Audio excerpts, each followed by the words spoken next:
jakin badakizue, goizeko lehen orduan osatu degula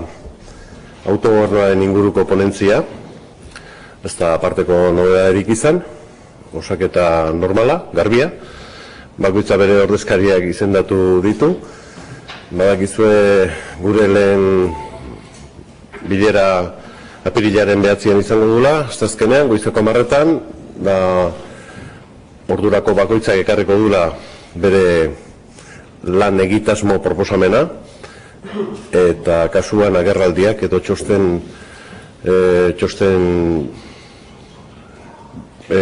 beharra edo txostenen beharra aztertuko da, eta hoxe izango da lehenengo bileraren nondik norakoa. Ez dago aparteko nobedaderik, bai alderdi bezala o talde parlamentariaren ordezkari bezala esan dudana da bere funtzionamenturako ponentzio horrek beharko duela buru bat,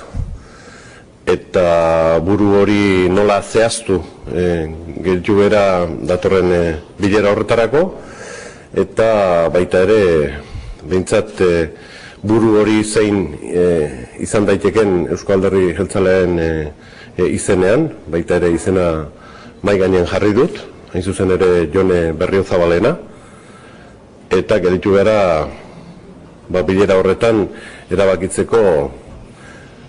buru aukerak eta hori nola egin, edo buru bakarrekoa, edo maila osatu, edo nola kudeatu. Ez dago formalki hori da gertatu dana. Politikoki bai aldez aurretikan eta etorkizun hurbilean izango ditugun interpretazioak